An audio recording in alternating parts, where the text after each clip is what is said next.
Look at these guys, a pair of Air Force Strongs from '94. These were worn by Alonzo Mourning. This is his shoe, this is what he's popular for. I want to tell you guys about this client story and break them down, get to repairing these, and bring them back to life and make them wearable again. Let's do it.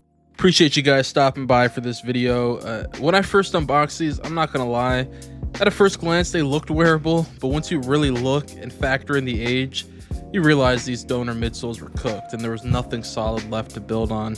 And that's what made this restoration a little stressful. This wasn't one of those quick, feel-good fixes. There were a few moments in where I had to slow down, reset, and make the right call. Because with pairs like this, one mistake can cost the whole shoe. You do not want to sacrifice that, because these are irreplaceable to some clients.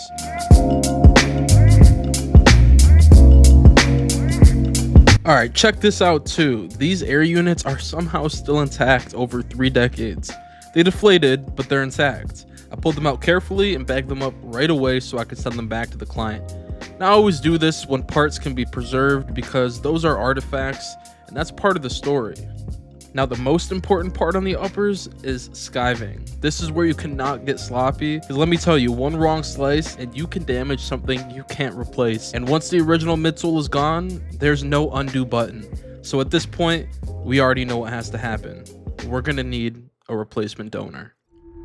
We can't use the original soles, right? So we're gonna have to use these donor midsoles, the donor sole. And with that being said, I'm gonna have to repaint them because they're not the same as the original colorway. So the outsole is gonna be all white and the midsole is gonna have like an aged look to it. And when I put tape on the outsole to protect it from that aged paint, the overspray, I don't want it to peel off when I take the tape off, if that makes sense. So fingers crossed it doesn't happen. Normally with midsole paint, it doesn't happen, but we're painting on rubber. It's not polyurethane, the material is different. So I'm hoping it doesn't peel off, but there's only one way to find out, is to try, and that's exactly what we're gonna do. Let's do it.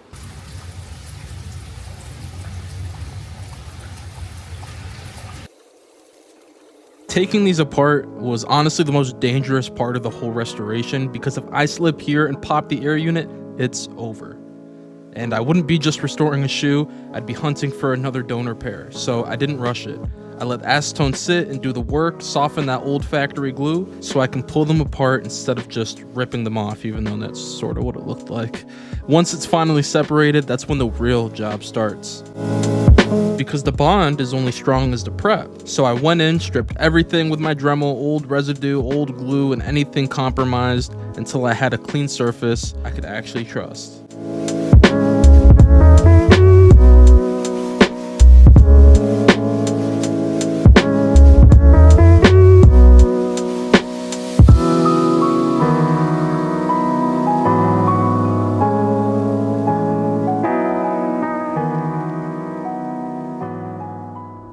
I had a little bit of trouble up here on only this side of the toe. This side was fine, so I had to take a little bit more down on this side, but just even it out towards the toe so it's gonna feel even and smooth when the client is walking in these. But besides that, the dremeling was perfectly fine. The midsoles are pretty dirty. They need to be cleaned up. Same thing with the soles before I go in and paint them. So let's go ahead and do that.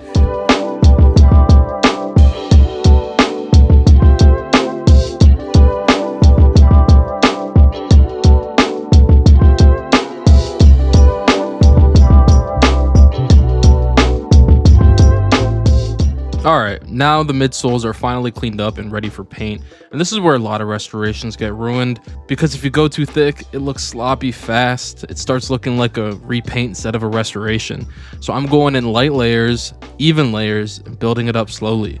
And every time I reload the airbrush, as you can see, I'm straining the paint first. I want it spraying smooth, no chunks, no surprises, and no clogging mid-pass. Once that full coat is laid down and it's looking even, then we can move on to the color work. Next up, matching that UNC blue on the outsole. Here are the original soles. I'm going to try to mix and match that as best as I can and apply that to the two areas to replicate that exact same look. And then this center basketball here with the Nike check on them, these soles don't have that. They have, I know it's hard to see on the tape, they have this like triangle with Nike written right there. So I'm going to make the triangle blue and then the Nike black, just to sort of replicate the same color scheme of the soles. Keep in mind we're putting sole shields over to protect all this paint that I'm applying down here, because if you were to try to walk in these, all this is coming off and that would suck. So let's go ahead and mix this paint and throw that on the soles. Let's do it.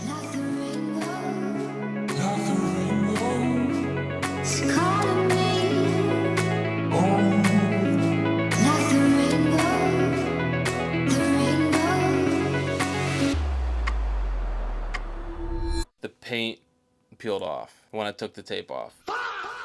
And I've done this before, and that hasn't happened in the past. And you know, that's always, I guess, something that can happen, and it did. So I just got to deal with it. And for those maybe asking, hey, like, why didn't you just purchase a donor pair that had a white sole already? There was none available. But this really goes to show that not all restorations are easy peasy, smooth, you know, no problem. Like, this stuff is messy. This stuff is stressful. I love what I do, don't get me wrong, but, you know, everyone who loves what they do, you know, they lie to you if they say they loved every single second of it. And sometimes things can be a pain in the ass, you know what I mean? And this was a pain in the ass for a second, but, you know, I remained calm. I assessed what my options were, and I took control of the situation, and now we can move forward knowing what to expect and that these are going to come out okay. I'm going to be hand painting the midsole. I'm not airbrushing it. I'm not going to put any more tape on it, just worst case scenario in case, and then we'll go from there. Also, if I talk a lot, good, they're my videos. Blue is matched. Now we have to make new paint look old. And this is where a lot of restorations get exposed, because the second it looks too fresh, it doesn't match anymore. Keep in mind, we're going for age. So I built a mix with a white base and warmed it up using buttermilk, red spice, and a camel colored paint little by little until it matched that original tone. Then I went in carefully with the brush, thin coats, steady hand, all the way around the midsole. The goal is not brand new here. The goal is matching the original story.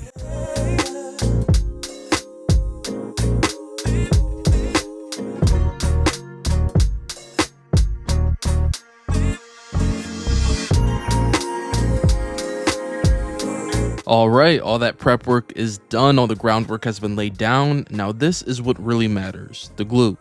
Every surface that's getting bonded needs even coverage, and then you have to give it the right time to cure. That's how you get a clean bond that actually holds and doesn't separate later when the client goes to wear these.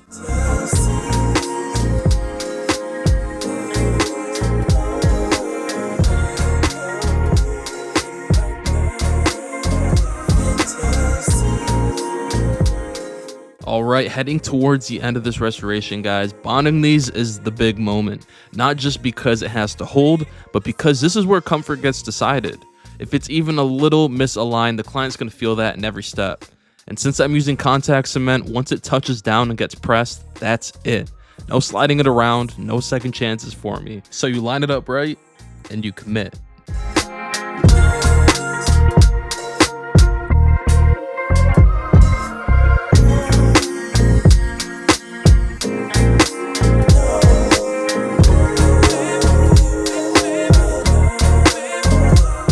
Don't forget the toe caps either. Those have got to get stitched back down to lock in the bond. And once that stitching is done, we're in the home stretch. Last thing, color matching that heel cut back to the original UNC blue.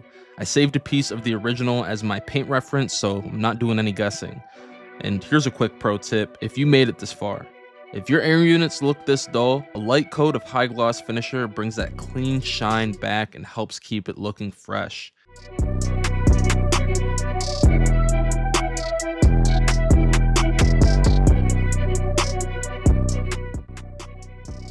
And to protect the paint on the outsole, I'm finishing it off with sole shields, so these can actually be worn without the ground chewing through all that paint work.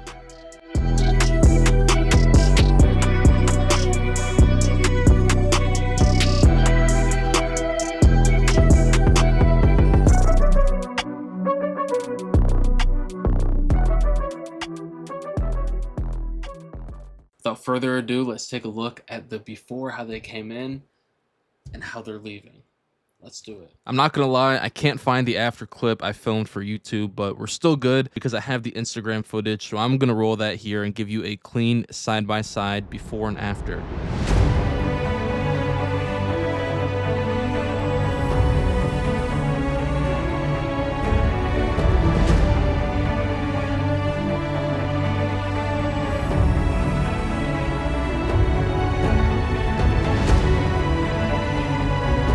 I appreciate you guys for watching this one. This pair took a lot of work, a lot of patience, and a lot of hours you don't really see on the camera. And if you made it this far, do me a favor, drop a like and hit subscribe. It helps the channel grow and genuinely keeps me motivated to keep posting. I'll see you guys in the next one. As always, until next time.